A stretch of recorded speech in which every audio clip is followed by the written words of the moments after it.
8장 1절에서 6절까지 구약성경 274페이지입니다. 구약성경 274페이지 신명기 8장 1절에서 6절까지 우리 한 절씩 교독하고 6절은 합독하겠습니다. 내가 오늘 명하는 모든 명령을 너희는 지켜 행하라. 그리하면 너희가 살고 번성하고 여호와께서 너희의 조상들에게 맹세하신 땅에 들어가서 그것을 차지하리라.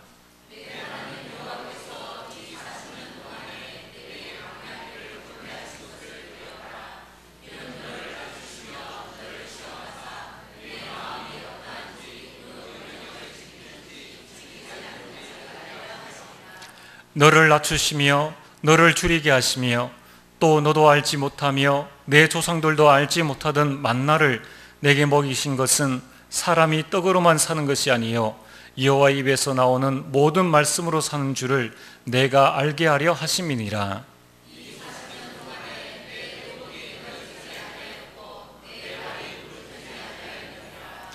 너는 사람이 그 아들을 징계함 같이 내 하나님 여호와께서 너를 징계하시는 줄 마음에 생각하고 내 하나님 여호와의 명령을 지켜 그의 길을 따라가며 그를 경외할지니라. 아멘. 할렐루야. 찬양대 찬양 이후에 목사님 말씀 증거해 주시겠습니다.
대단히 감사합니다. 많은 분들이 기도할 때에 가문 복음화 되게 해 주옵소서. 또 우리 가족들이 다 예수 믿는 가족 복음화 되게 하옵소서. 그 소원을 가지고 또 복음의 명문 가문 이루게 하옵소서. 이렇게 기도 제목을 내어 놓는데 구체적으로 어떻게 해야 될지, 어떻게 하면은 우리 가정을 복음할 수 있을까? 어떻게 하면 우리 가문 다 예수 믿게 할 수 있을까? 어떻게 하면 우리 가문을 진짜 복음의 명문 가문으로 응답받게 할 수 있을까? 내일이 우리 고유의 명절인 추석입니다. 온 가족이 모이지 않습니까? 절호의 기회입니다. 제일 중요한 것이 뭐냐면은 말씀을 언약으로 잡으셔야 됩니다. 하나님은 언제든지 우리에게 응답하실 때 제일 먼저 말씀을 주셔요. 주 예수를 믿어라 그리하면 너와 내 집이 구원을 얻으리라 약속하셨어요. 그리고 아브라함을 부르실 때에 복음의 명문 가문으로 세울 것을 약속하셨습니다. 내가 너로 큰 민족을 이루고 내 자손을 하늘의 별과 같이 그리고 바다의 모래같이 땅의 티끌같이 많게 해주겠다 약속하셨어요. 그러니까 하나님께로부터 내게 말씀을 주십시오. 내게 성취될 말씀을 달라는 거예요. 그걸 계속 기도하는 가운데서 강단을 통해서 말씀을 받을 수가 있고요. 혹은 내가 성경을 읽다가 마음에 확 부딪혀 올 수가 있습니다. 하나님은 먼저 말씀을 주시고 그 말씀을 성취하셔요. 그러니까 무조건 그냥 소원만 아래고 뭐 오해될 줄 몰라. 물어보면 가문 복음화 되는 건데 참 온 가문이 가정이 다 예수 믿는 거 보니까 뭐 어떤 집에는 뭐 3대째 쫙 그 자녀들까지 다 예수 믿는 거 보니까 너무 부럽다는 거예요.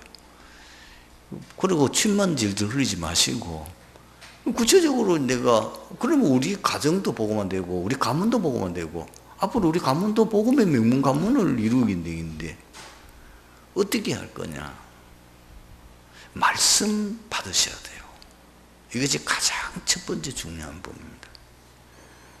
그리고 그 말씀을 이제 받는 데는 받아가지고 좀 말이 이제 통하고 이제 서로 이렇게 소통이 되는 가족들과의 포럼이 필요합니다.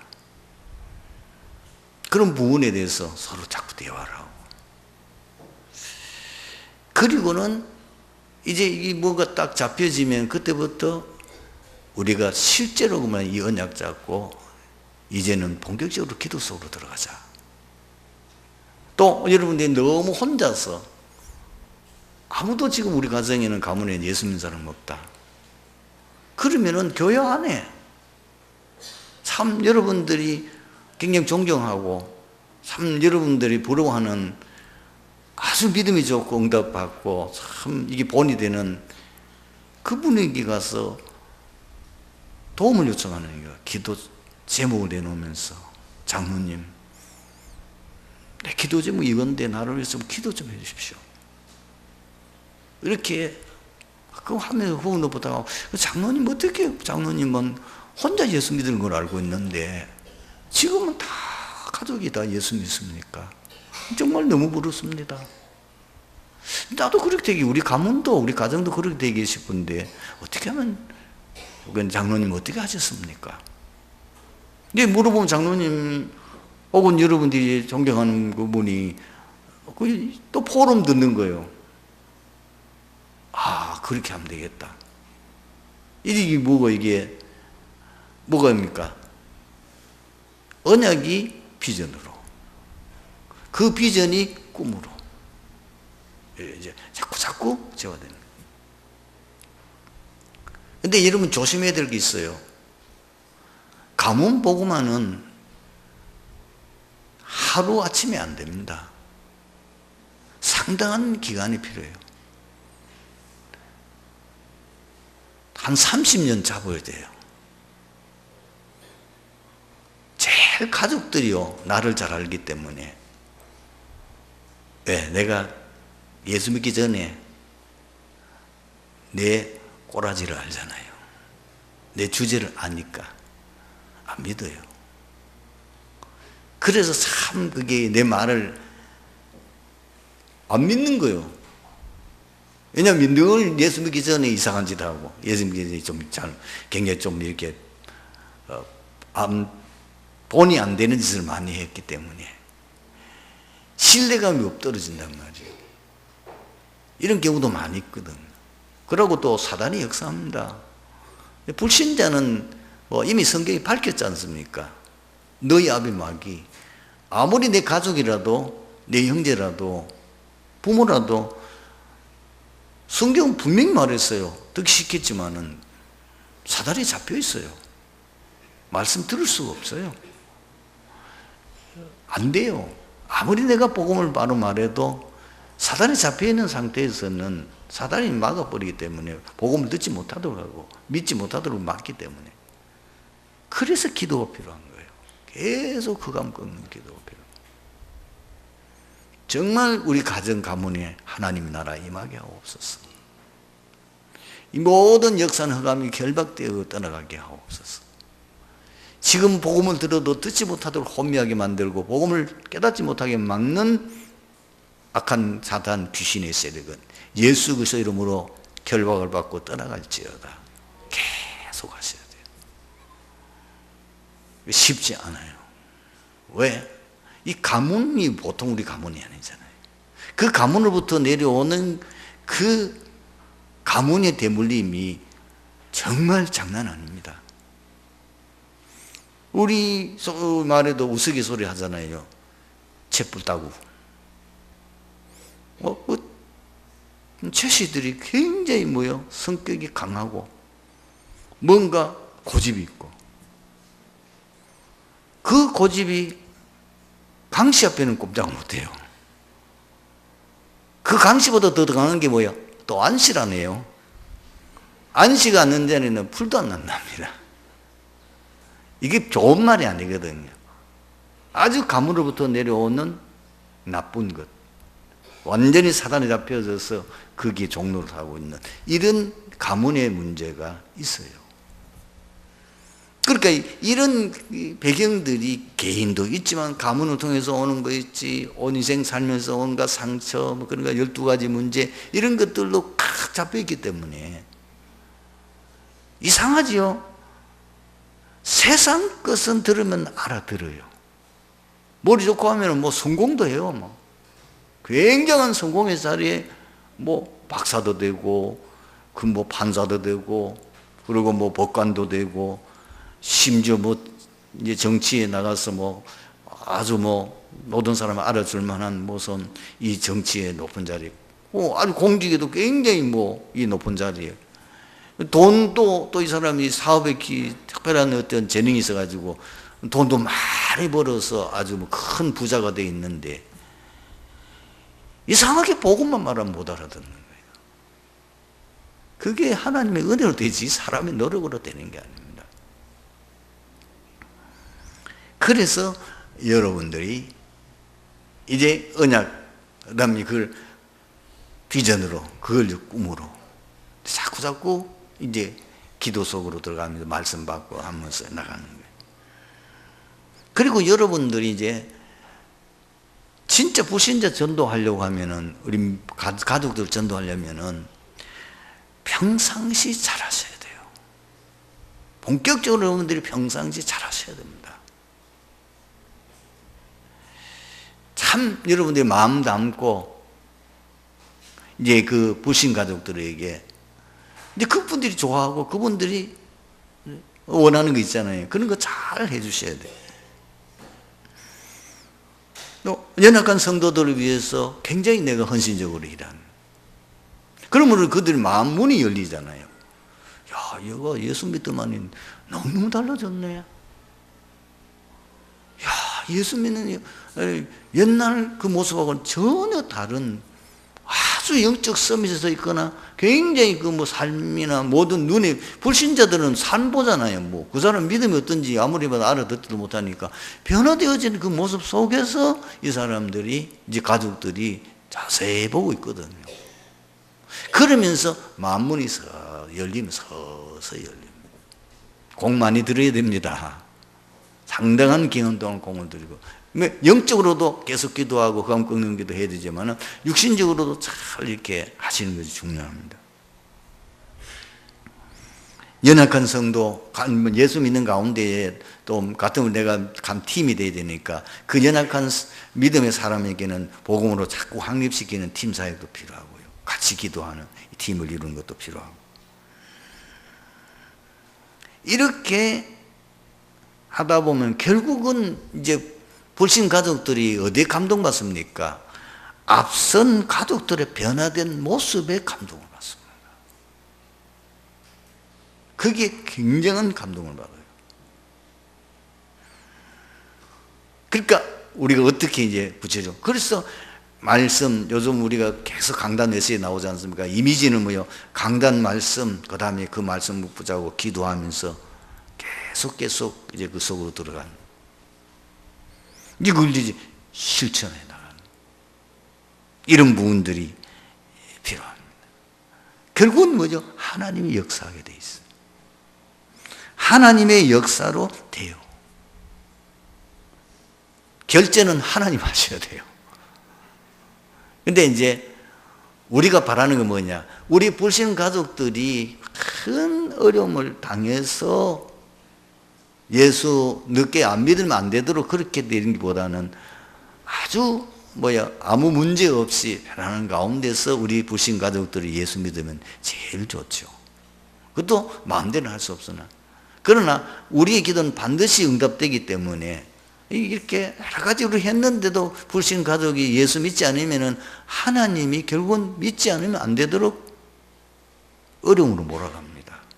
그렇게 해서 결국은 다 예수 믿게 돼요. 여러분의 기도가 응답은 되는 것 같지만 아닙니다. 우리의 기도는 다 지금 보좌에 우리 청사도에 다 받아가지고 가서 차곡차곡 쌓아놓습니다. 다 시간표에 따라서 반드시 기도는 응답되게 되어 있습니다. 만약 4대의 기도 응답만 받으면 우리 자녀들이라도 응답받게 되어 있어요.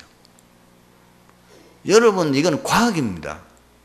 틀림없는 사실.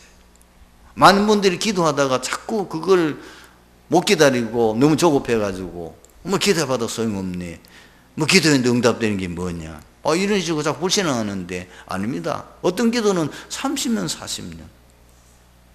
조지 밀러가 평생에 자기 가장 가까운 사람 위해서 5명에 놓고 기도했지 않습니까? 뮬러가 세상 떠났다고 하는 소식을 듣고 예수 믿는 친구도 있고, 그 장례식에 와서 예수 믿는 친구도 있었어요. 그러면 그러나 100% 응답됐어요. 그건 틀림없어요. 오늘 본문 보십시다. 보면은 이스라엘 백성들의 지난 광야 40년간 생활의 의미와 목적을 밝히고 있습니다. 이는 이스라엘 백성들로 하여금 더욱더 하나님을 의지하고 그 계명에 순종하도록 권면하고자 함입니다.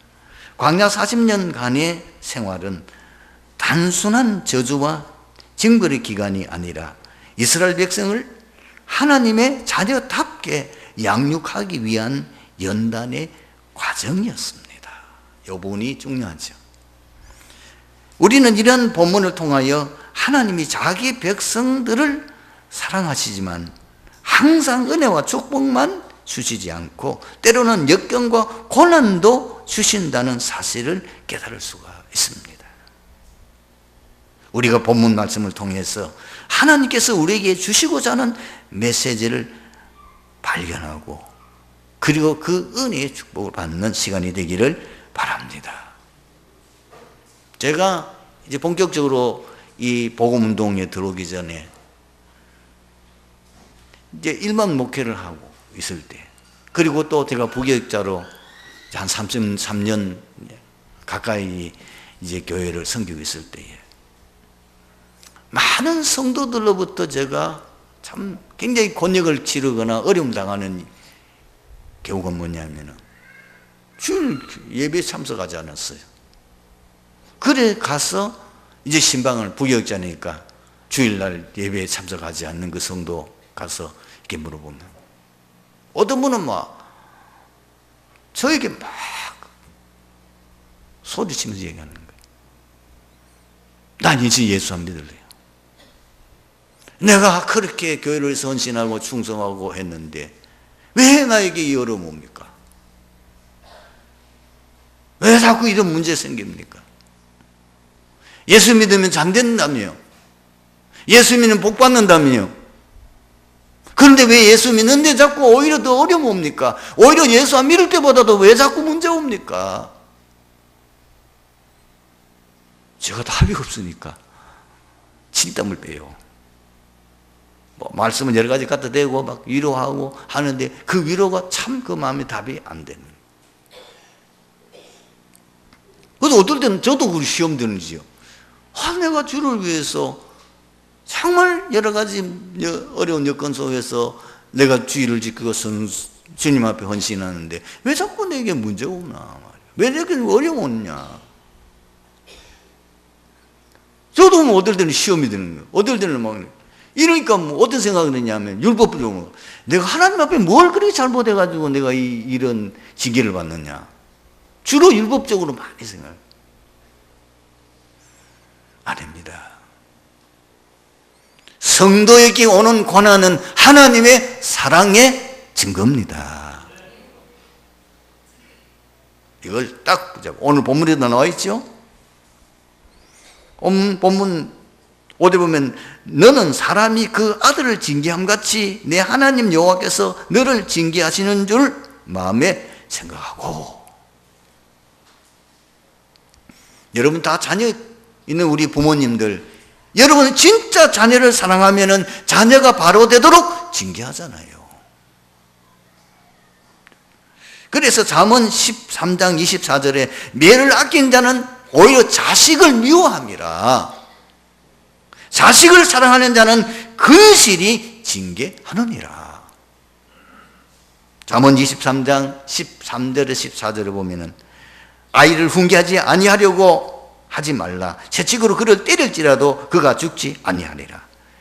내가 그를 채찍으로 때리면 그의 영혼을 수월에서 구원하리라. 왜 그렇지요?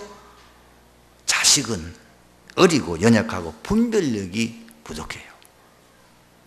여러분 이제 한 5살, 4살 된 특히 이 남자애들 데리고 밖에 나가고 있어요. 천방지축입니다.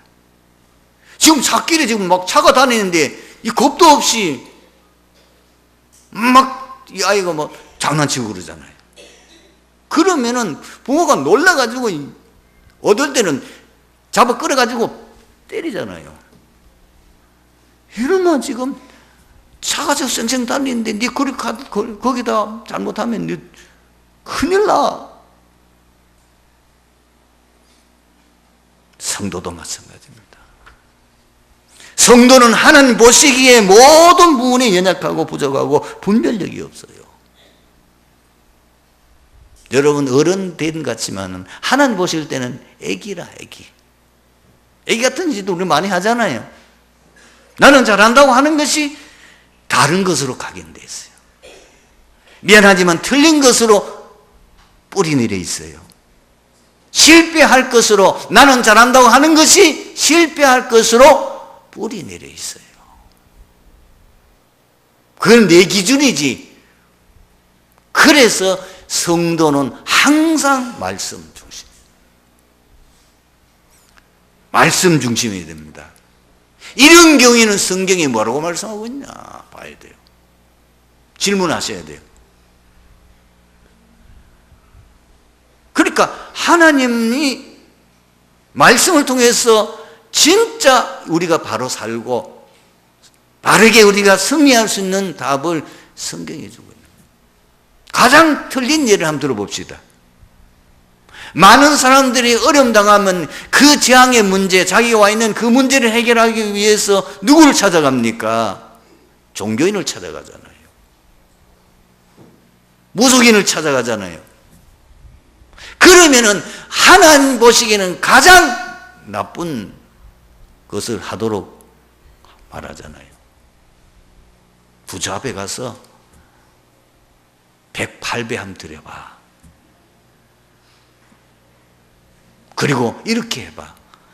분명히 출애굽기 20장 4절 5절에는 뭐냐, 우상 숭배하는 것은 가장 하나님이 미워하시고, 그리고 우상 숭배하게 되면 반드시 3, 4대까지 저주임이에요. 그건 제 말이 아니에요. 성경에 기록되어 있어요.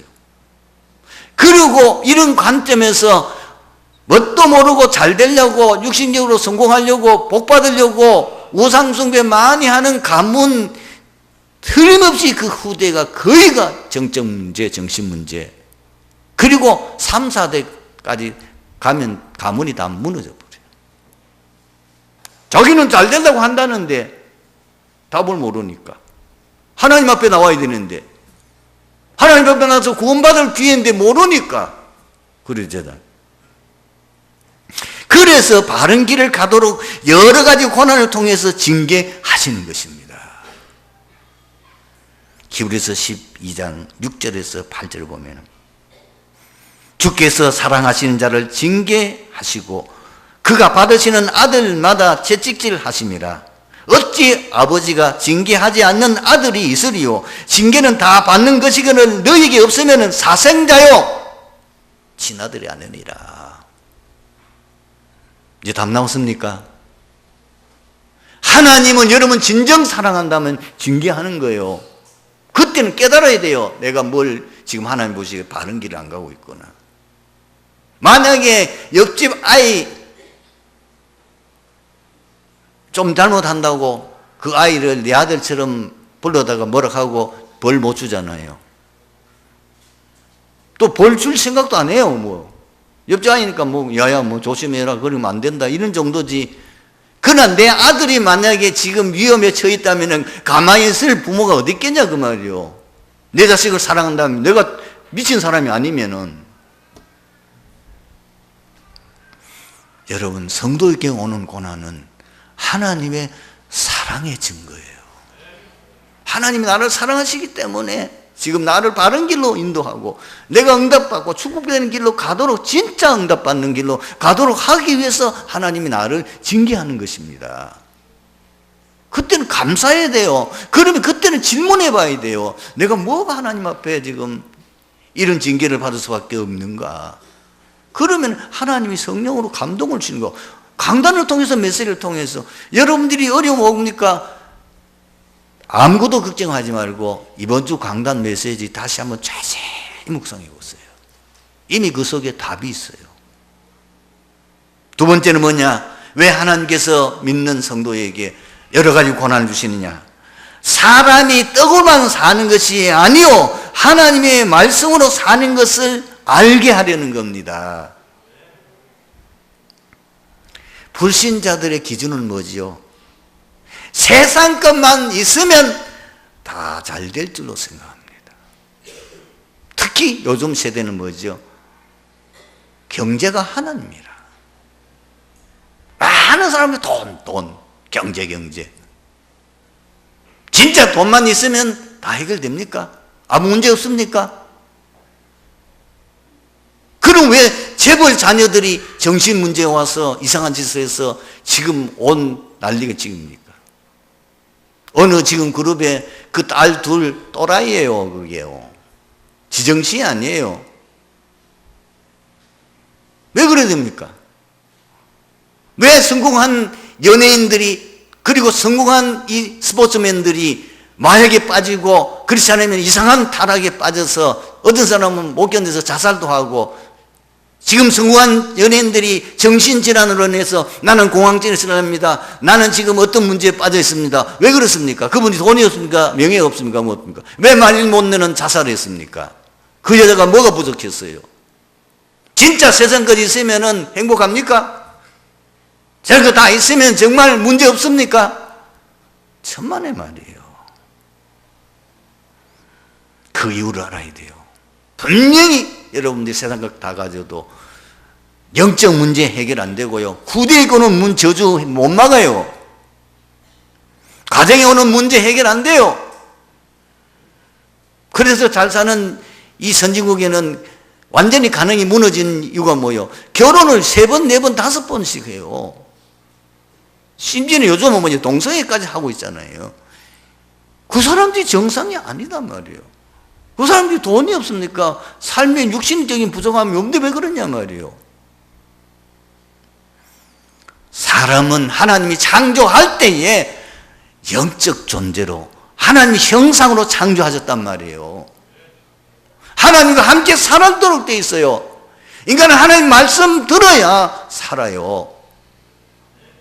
영의 양식 먹어야 정상적으로 살아갈 수 있는 거예요. 그런데다가 인간은 창세기 3장 근본 문제에 다 빠져있잖아요. 언제 문제 올 수밖에 없죠. 세상 것 다 가져도 안 돼요. 인간은 육의 양식도 필요하지만 실제로 영의 양식이 필요하고 그 영의 양식을 먹어야 진짜 행복하고 건강합니다. 그래서 예수님이 40일 동안 금식 기도하셨어요. 이제 공생이 시작하기 전에 먼저 성령 충만 받고 공생이 시작하는데 40일 인간인데 예수님도 인간인데 얼마나 배고프겠어요. 그러니까 그걸 알고 사단이 찾아와서 유혹하잖아요. 너 하나님 아들 맞지? 너 뭐든 다 할 수 있잖아. 마치 또 빵처럼 생긴 돌을 하나 가져와가지고 너 하나님 아들 아니야? 이거 돌 빵 만들어 먹을 수 있잖아. 너 뼈 아프나? 그러니까 만들어 먹어봐. 유혹한 거예요. 그럴 때 예수님 바로 오늘 이 말씀 인용했다니까요. 사람이 떡으로만 사는 것이 아니요 여호와 입에서 나오는 모든 말씀으로 사느니라.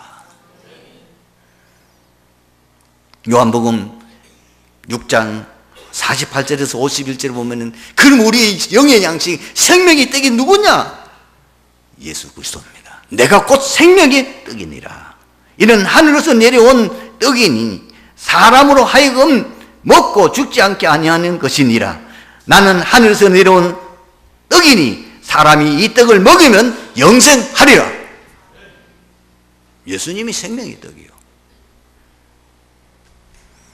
그래서 이 63절은 살리는 것은 영의 육은 무익하니라. 말귀를 알아들어야죠. 그 정도가 아닙니다. 여러분 히브리서 4장 12절을 보면 하나님의 말씀은 살아있고 활력이 있어 우리의 뭐죠? 영혼, 육신, 우리의 정신까지 치유해요. 그게 어마어마한 비밀이 있는 거예요. 지금 우리 단체에는 그 증거를 보이고 있는 것이 부산에 지금 그게 사실 한 분의 권사님이 치유 사역을 하고 있는데 가보면 아무것도 안 해요. 복음 메시지 집중시키는 일만 합니다. 여러분 내가 호흡을 했기 때문에 치유됐다. 천만의 말이에요. 호흡은 집중하는 방법이에요. 그 집중하면 뭘 말하느냐 말이에요. 계속 복음 성구 고백하고 계속 복음 성구 말하는데 그 복음의 말씀이 능력이 있는 거예요. 능력, 활력이 있는 거예요. 그 말씀이 우리 영혼을 치유하는 거예요. 그 말씀이 재창조의 능력을 행하는 거예요. 그래서 불치병도 나버리는 거예요. 속으면 안 됩니다. 우리 교회도 중인 있잖아요 지금. 장로님, 권사님 물어보세요. 말씀의 능력입니다. 그래서 하나님 우리에게 뭐야? 만나 왜 주셨습니까? 사람이 진짜 사는 건 떡으로 사는 게 아니다는 거예요. 하나님 주시는 영의 양식 뭐야? 그 영의 양식이 누구냐? 그리스도다 그 말이에요. 그래서 예배가 중요합니다. 예배는 뭐냐? 하나님께로부터 말씀 받는 것이야. 이 말씀 뭐죠? 그리스도의 말씀, 복음의 말씀을 계속 듣고 그것이 여러분들 속에 각인 뿔이 계속 되어질 때에 여러분 영은 치유되고 힘을 얻게 되고 그 말씀이 선포되는 그곳에 성령이 역사하시는 것입니다. 그것이 하늘 군대가 동원되는 것입니다. 그 말씀이 선포될 때에 흑암이 무너져요. 분명하셔야 됩니다. 지금 현장에서 사역하는 분들, 특히 귀신 들려서 이상한 짓 하고 있는 사람들, 그리스도만 말하면 벌벌 떨어요. 그리스도만 말하지 말래요. 어떤 정신적인 문제 있는 사람에게 청년인데 복음 성구를 쓰기로 했는데 나중에 썼는 거 가져보니까 그리스도는 단어만 싹 빼놨어요. 다 썼는데 그 성구 안에 그리스도라는 단어만 싹 빼고 썼단 말이에요.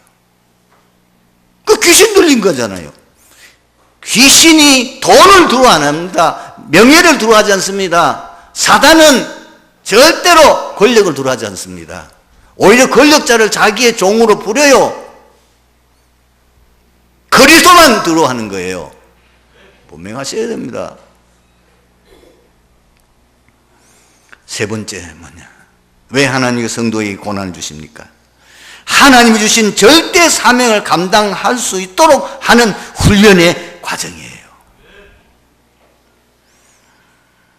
하나님께서는 처음부터 뭐요? 성도들에게 절대 사명 주셨어요. 그 절대 사명이 사실 세계복음화예요. 그리스도 운동이에요.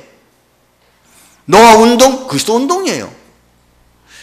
아브라함을 부르실 때 해주신 게 뭐예요? 그리스도 운동하라는 거예요. 천하 만민이 너로 말미암아. 여러분, 일곱명의 렘넌트가 뭐입니까? 복음운동 했잖아요. 초대교회가 뭐였습니까? 그리스도 운동한 거예요. 이 바울을 부르시고 난 후에 첫 번째 하는 말씀이 뭐냐? 이 사람은 내 이름을 이방인과 임금들과 이스라엘 백성들에게 증거하기 위한 택한 나의 그릇이니라. 구약에 증거 있습니다. 요셉. 사실 요셉은 전도자입니다. 하나님이 그 사명 때문에 17살 때 꿈을 주셨는데 그 꿈이 뭐예요? 자기가 세계복음하는 꿈이잖아요. 모세, 하나님이 뭐예요? 민족 개방시키는 전도자잖아요. 여러분, 사무엘, 다윗 다 마찬가지. 신약 성경에 왜 예수님께서 부활 승천하시고 바로 승천 직전에 40일 동안이나 지금 모아서 감난해서 뭘 집중했습니까? 뭘 말했겠습니까? 절대 사명. 모든 족속으로, 그리고 만민에게, 그리고 땅끝까지 세계복음. 그 일을 감당하기 위한 집중. 그 위해서 진짜 필요한 게 뭐냐? 그리스도 하나님이라 성령 충만. 250년 그 박해 속에서도 초대교회는 흔들림 없이 오히려 로마를 복음화했어요. 하나님께서 주신 이 사명, 진짜 언약 붙잡고 나갈 때에 오히려 그런 어려운 환난 속에서 전적으로 복음에 헌신하도록 하나님 하는 우리의 훈련의 과정일 뿐입니다. 그래서 여러분들 오늘 기억하셔야 될 게 뭐냐면은, 여러분들이 진짜 하나님 앞에 쓰임받기를 원합니까? 여러분에게 이제는 고난이 아니고 그 고난이 축복이 되고 그 고난이 이제 발판이 되고 그 고난을 통해서 여러분 세계복음할 수 있는 기회가 되어지기를 원합니까? 복음으로 집중하십시오. 왜 우리가 집중신학원을 합니까? 왜 지금 우리는 자체 지금 집중합니까? 거기에 모든 인생의 답이 있습니다. 거기에 하나님의 계획이 있습니다. 여러분 진짜 결단하고 이 응답에 주님이 되기를 주님의 이름으로 축원합니다. 그래서 고난 당할 때 자세가 중요합니다. 히브리서 12장 5절에서 13절을 보면은 그 답을 말했어요. 세 가지를 말하고 있지요. 불신앙에 빠지지 마라. 두 번째는 뭐냐? 언약 잡고 영적 힘 얻어라. 여러분들이 이 시험 어려움 당하면 나도 모르게 무기력증에 빠지는 거예요. 그리고 세 번째는 날마다 갱신해라. 그 말이 그 속에 들어있습니다. 여러분, 이번 한 주간은 여러분이 가문 복음할 수 있는 절호의 기회고, 그리고 여러분들이 진짜 현장을 볼 수 있는 절호의 기회고, 오늘 강단 메시지 붙잡고 한 주간 여러분들이 진짜 제대로 하나님 앞에 응답받을 수 있는 축복의 기회입니다. 승리하는 한 주간이 되기를, 그리고 증인되는 축복이 함께하기를 주님의 이름으로 축원합니다. 기도하겠습니다. 하나님 감사합니다. 오늘 주신 말씀 속에서 우리 드리디교회 모든 성도들이 정말 이제는 내가 하나님 앞에 한번 멋지게 쓰임받는 절대 제자로 세워지게 해 주시옵소서. 집중훈련을 통하여서 하나님 우리 가문 살리고 교회 살리고 이 지역 민족 세계 살리는, 지금 우리가 앉아서 걱정만 한 것이 아니요 절대 제자가 되어질 때에, 내가 절대 제자가 되어질 때에 우리 교회가 이 지역 살릴 수 있는 교회가 되어질 줄로 믿습니다. 그 응답에 내가 주역이 되게 하옵소서. 주 예수 그리스도의 이름으로 기도하옵나이다. 아멘.